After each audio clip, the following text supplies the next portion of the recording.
Welcome to Robertson Fox Stories. These reflections are written for decision makers navigating both business success and personal fulfillment. We're glad you're here. You face your fear because your goal demands it. That's Alex Honnold, the climber who scaled El Capitan without a rope. If you've seen Free Solo, you'll know it's not a film about recklessness. It's about precision, focus, and the absolute control it takes to face something terrifying on purpose. What struck me wasn't his lack of fear, it was his relationship with it. He doesn't try to silence it or push it down. He studies it. He practices through it, until the thing that once made his palms sweat feels almost routine.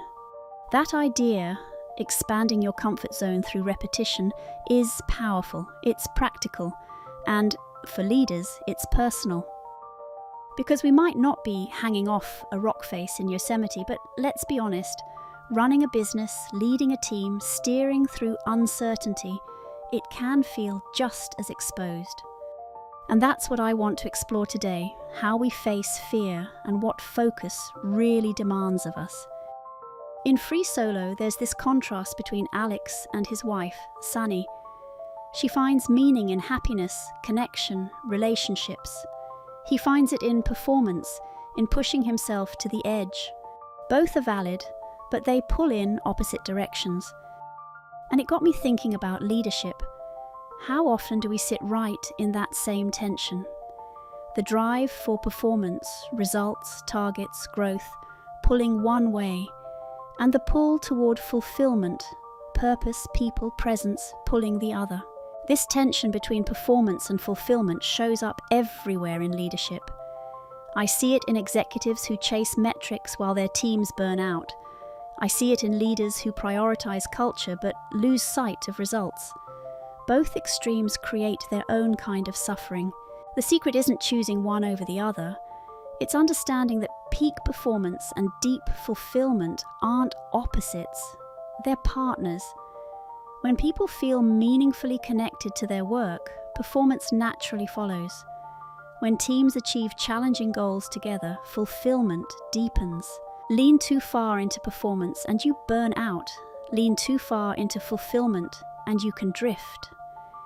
The real art of leadership is learning to walk the ridge between the two, expanding your capacity for fear and discomfort while keeping sight of what makes the climb worthwhile. There's a fascinating moment in the film where Alex actually goes into an MRI scanner. The scientists find almost no reaction in his amygdala, the part of the brain that fires up when we're afraid. It's as if his brain's alarm system has been rewired. But that calm under pressure isn't just biology, it's practice. But here's what's fascinating about that brain scan. It's not that Honnold was born without fear. Early footage shows him as nervous as any of us would be on a cliff face. What happened was neuroplasticity.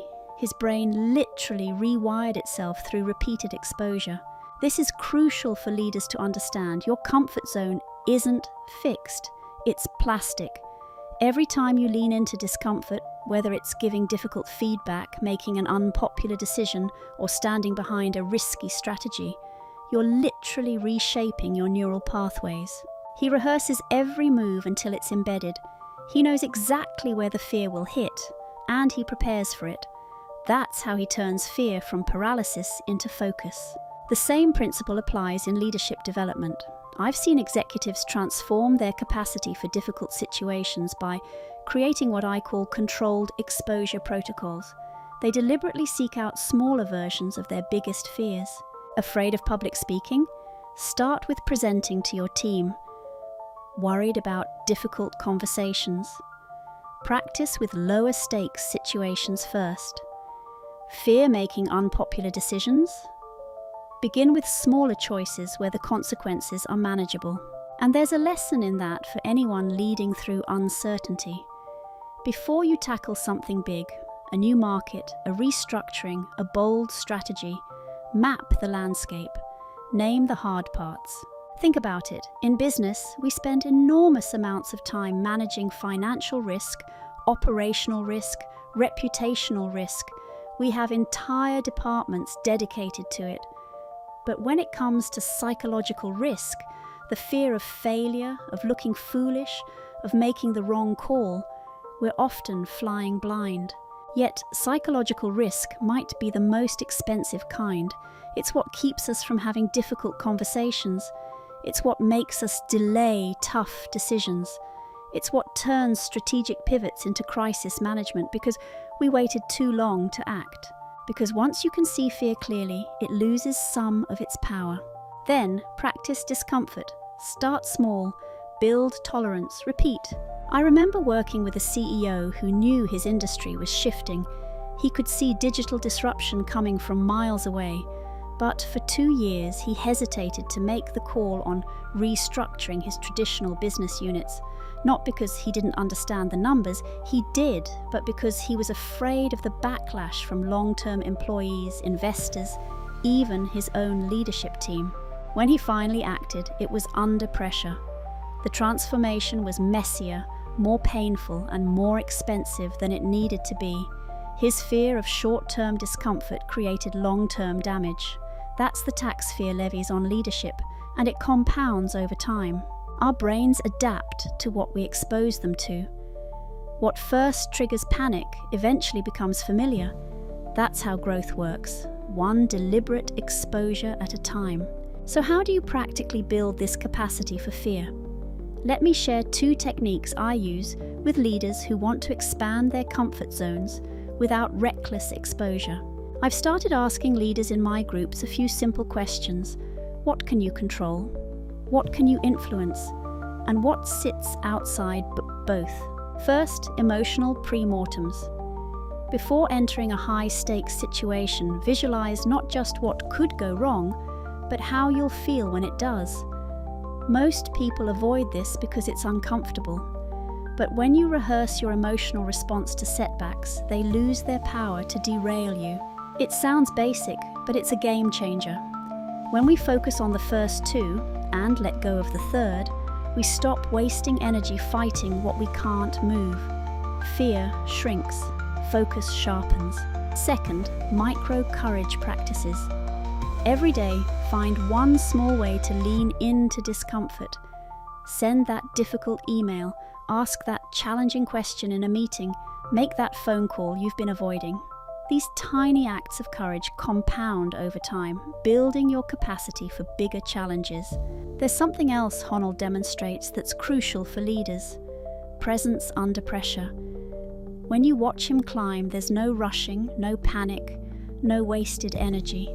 Even in moments of extreme difficulty, he moves with intention. Maybe that's the essence of it. Leadership isn't about being fearless. It's about being focused in the presence of fear, turning that energy into fuel. This is what separates great leaders in crisis. While others are reacting, they're responding. While others are rushing to fill the silence with solutions, they're taking time to understand the problem. Presence isn't passive, it's the foundation for everything else. You can cultivate this quality. Start by slowing down when everything in you wants to speed up. When facing a difficult decision, resist the urge to decide immediately. Ask yourself, what am I not seeing? What questions am I not asking? Often, the pause between stimulus and response is where wisdom lives. So, here's my question for you. What fear, if you faced it directly and practiced through it, could unlock your next breakthrough? Maybe it's speaking up. Maybe it's scaling back. Maybe it's daring to lead in a way that feels more you. Whatever it is, start small, stay focused, and remember, you don't overcome fear by wishing it away. You outgrow it, one move, one moment, one mindful step at a time. If this story stayed with you, you'll find more reflections at robertsonfox.com. Until next time, thank you for listening.